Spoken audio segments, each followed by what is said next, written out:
Geralmente quando você chega aqui nos Estados Unidos, você sempre se aloca com a comunidade mais próxima, né? Seja ela se você já conhece alguém aqui, seja ela se você tem alguém da igreja que vai te receber, parente. Você acaba se alocando a essas pessoas. E todo mundo tem uma trajetória diferente. As pessoas têm trajetórias diferentes aqui nos Estados Unidos. Uma seguiu por um caminho, outra seguiu por outros caminhos. Umas vieram atravessando a fronteira, outros vieram com visto. E as perguntas mais comuns quando você se encontra com essas pessoas são: e aí, tá quanto tempo aqui? De onde você é no Brasil? Como você veio? De visto ou de... né? E se já tem documento? Esse tipo de pergunta aqui dentro é muito comum. Para pessoas que estão no Brasil e às vezes comenta no vídeo ou pergunta para alguém: ah, você tem documento? As pessoas aqui se sentem um pouco ofendidas. Até porque as pessoas que não têm interesse, só têm interesse em ver como é os Estados Unidos e acham que é impossível para elas não sabem como é que funciona o processo de você conseguir o documento aqui no país. Então isso acaba meio que por curiosidade, a pessoa quer saber se a pessoa tem documento ou não. A pessoa não sabe como é que funciona os processos são extremamente restritos, difíceis para poder conseguir. E aí a pessoa pergunta: você já tem documento? E a pessoa que se sente ofendida porque ela está passando por um processo pesado e ela vai, né, e toma aquilo como uma ofensa, o que a pessoa falou. Então, quando você chega nas comunidades, né, você meio que tem uma instrução das pessoas ali do seu convívio. Elas, obviamente, vai falar o que elas fizeram para que elas tivessem a vida que ela tem hoje. Algumas vidas são melhores, outras piores.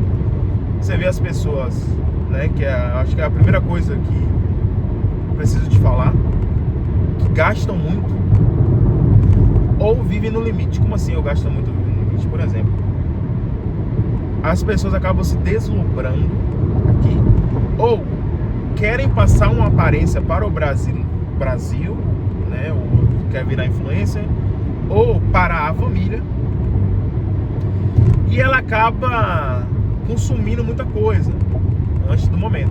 Não assim muita coisa antes do momento. Ela compra um iPhone antes do momento do ano, compra um carro financiado novo. Então você quer dizer que a pessoa que está nos Estados Unidos não pode fazer isso? Não, não é que a pessoa não pode fazer isso. Na minha concepção, acho que tem tempo para as coisas acontecerem. Só que as coisas aqui são tão fáceis. Se você chegar, estiver trabalhando e apresentar esse trabalho para a pessoa ali que está financiando o carro, por exemplo, ela simplesmente arranca o carro para você. E pode ser qualquer carro. Se você quiser arrancar uma Lamborghini, se você tiver, sei lá, $2.000 na mão, o cara vai arrancar. Tem muitas pessoas aí que vão falar que é mentira, mas a depender do cara que está negociando com você, o cara consegue.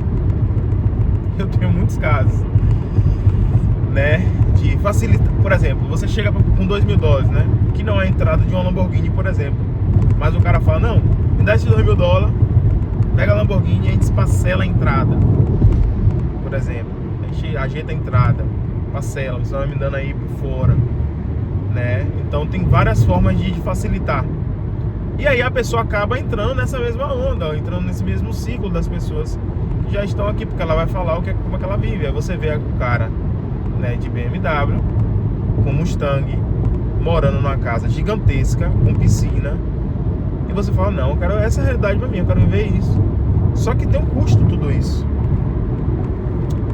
E às vezes as pessoas querem viver desse jeito, achando que aquela vida confortável, que é confortável, vai levá-la a algum lugar, ou que ela nunca vai precisar se aposentar, ou que ela vai ter a saúde que ela tem pro resto da vida.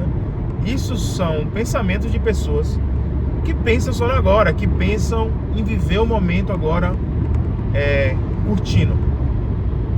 E as pessoas que não pensam no longo prazo têm a tendência de quebrar no meio do caminho. Então, a primeira coisa é você gastar tudo que ganha ou viver no limite. As pessoas saem, vão para parque, né? Compram coisa desnecessária, roupa demais. Tem 75 pares de sapato, 9 perfumes. Coisas desnecessárias que poderiam ser investidas, por exemplo, e trazer um retorno para ela no futuro, né? Depois de 10, 15, 20 anos de América, né? Onde ela olhasse e falasse: agora eu não estou mais a fim de trabalhar, ou então vou trabalhar com uma coisa que eu amo, ou vou trabalhar com uma coisa que eu gosto, ou whatever que a pessoa quiser. E as pessoas, geralmente, as pessoas não pensam nisso, nessas coisas. Vou ajeitar essa câmera aqui, se fica melhor, porque tá balançando.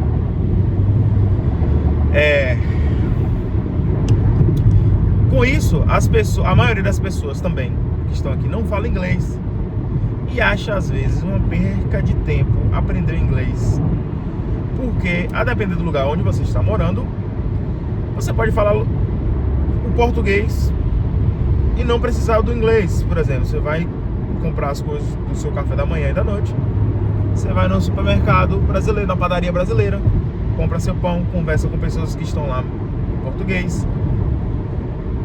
Vai trabalhar numa empresa que só tem brasileiro, conversa o português o dia todo. Aí você vai, às vezes a pessoa que compra material, alguma coisa do tipo, se for construção, não é você, porque você não fala inglês. Então a pessoa que fala inglês vai lá, compra material, você não precisa saber, só sabe o nome. Chega em casa, ou você precisa ir no mercado, você vai no mercado brasileiro, fala português, e em casa você fala português. E aí seus filhos começam a aprender inglês e você meio que fica por fora do que acontece na vida dos seus filhos, porque essa é a nova realidade deles. Até porque foi por isso que a maioria das pessoas veio pra cá. E é outro tipo de coisa que eu acho que te limita a crescer, a expandir, a não só depender da construção ou de um patrão brasileiro, ou até mesmo você abrir sua própria empresa. Então você fica limitado por causa de inglês. E isso tudo é porque você foi instruído através das pessoas que te receberam. Ou às vezes as pessoas nem te instruíram, às vezes você só está naquele convívio ali, as pessoas vivem desse jeito, você acaba vivendo no automático. Quando eu vim de lá pra cá, pro Brasil, do Brasil para os Estados Unidos, eu vim com minha cabeça muito formada. E eu sou um cara muito cabeçudo nesse aspecto. Por um lado é bom, mas por outro lado é ruim, porque às vezes eu tenho algo tão forte dentro de mim que as pessoas às vezes me dão um conselho e eu quero pagar pra ver. Às vezes eu quebro a cara, mas muitas vezes deu certo, que como foi vir para os Estados Unidos, por exemplo, né? Abrir as empresas que eu já tive, por mais das quebras que eu já tive, né? Algumas quebras não foram por dar errado o meu plano, e sim por interferência, né, de alguma coisa. E empresas que eu abri aqui, servindo brasileiros, inclusive. E a próxima empresa que eu tenho em mente é para o público americano. E para isso eu precisava falar inglês, né? Mas eu tinha muito forte isso dentro de mim. Até porque é um sonho meu falar inglês desde criança. Eu vi os filmes e eu ficava louco, aquela expectativa de poder falar inglês, né? E sonhava, e enfim, de adolescente, fase de criança, adolescente e adulto, sempre sonhei com o momento de eu estar me comunicando em inglês. Sobre vir ter meu documento também. Antes de vir pra cá, eu fiz uma consulta, né? Demorei 4 anos e meio. Vou separar um vídeo para poder contar isso, minha trajetória até chegar aqui. E eu demorei um tempo para poder chegar aqui. E eu fiz uma consulta com um advogado para poder saber todas as possibilidades que eu tinha se eu quisesse ficar aqui no futuro, né? Todas as possibilidades de ficar legal. A vida, você já tinha dinheiro, procura no meu canal, eu já conto um pouco da minha história, mas vou gravar alguns vídeos aí para quem não conhece. Mas zero dinheiro, e por isso que eu demorei 4 anos mesmo para poder chegar aqui. Então o inglês é muito importante também. E a maioria dos brasileiros, infelizmente, não se atentam a isso, procuram outras coisas. Uma outra coisa interessante é você permanecer legal aqui e vir de forma legal também, porque isso acaba te empatando emocionalmente e pode te fazer quebrar também, porque se a cabeça não tá boa, o resto acaba não ficando bom, e você precisa saber disso. Se a cabeça não tá boa, o resto acaba não ficando bom. Às vezes o seu emocional te quebra mais do que o fato de você estar, sei lá, desempregado no momento, ou ter perdido o emprego, alguma coisa do tipo. E sua cabeça precisa estar boa para você conseguir produzir, porque aqui nos Estados Unidos não tem ai ai ai, meu cotovelo tá doendo, nem estou com dor de dente, nem estou com dor de cabeça, nem com febre. Quem mora aqui sabe que não é um exagero o que eu estou falando, e que aqui é a frase que os americanos usam: another day, another dollar. Como assim another dollar? Mais um dia, mais um dólar entrando no meu bolso, porque aqui é um país capitalista. E com isso, você precisa estar com sua cabeça em paz para você conseguir produzir da maneira certa. E muitas pessoas aqui ficam com o psicológico abalado. Por quê? Porque as pessoas não têm como votar no Brasil. Elas não se decidiram se é aqui mesmo que elas querem ficar. Porque às vezes elas estão aqui, mas estão naquela onda: poxa, eu fico, não fico, vou embora, não sei. E aí entra presidente, sai presidente, e aperta, e aquela coisa desesperadora: poxa, aqui é incerto, mas é bom, mas eu não queria estar aqui. E tudo isso foi por causa de uma semente que ela plantou do jeito errado. Ou seja, plantou a semente e decidiu ficar, porque eu acredito que seja uma decisão. Eu acredito, claro que em alguns casos não, tem exceções, mas na grande maioria é uma decisão você permanecer legal ou não. Porque existem caminhos, mas é árduo o caminho, difícil e dói. Eu passei por isso. E dói muito.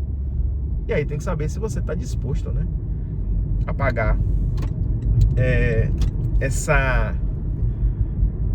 pagar esse sacrifício para poder conseguir o seu documento. Então, para mim, na minha concepção também, a questão da cabeça, né, que está totalmente interligada com as suas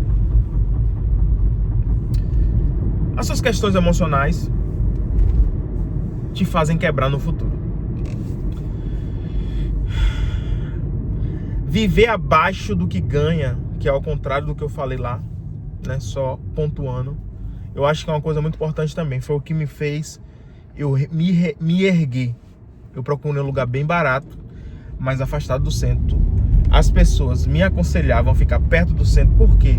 Porque na cabeça das pessoas, as pessoas acham que você tem que estar perto do centrão para poder ter mais oportunidade de emprego, para poder ter mais oportunidade disso, daquilo. E eu vi que é uma grande mentira. Tem oportunidade em qualquer lugar que você estiver aqui nos Estados Unidos. Qualquer lugar que você estiver aqui nos Estados Unidos, você vai ter oportunidade. Então eu procurei um lugar afastado para poder ganhar muito mais do que eu gastava. E eu lembro que na época o meu custo de vida estava em 3 mil e pouco. E eu e minha esposa trabalhando, dava 8 mil dólares entrando. Então, para você ver a diferença surreal e notória de como eu consegui construir as coisas que eu tenho, investir o que eu investi por causa disso. Porque enquanto tava todo mundo desse jeito, eu falava, inclusive os caras até brincavam, né, e assim, tiravam onda comigo, porque perguntando onde eu morava, eu falava: eu moro em Leominster. A galera: é roça, tá, não sei o que. Mas o meu objetivo sempre foi outro. Então minha cabeça sempre foi mais formada em relação a esse tipo de coisa. E também eu fiquei em Leominster porque a igreja onde eu congregava era lá também, tinha todas as outras questões. Mas a principal era porque era barato.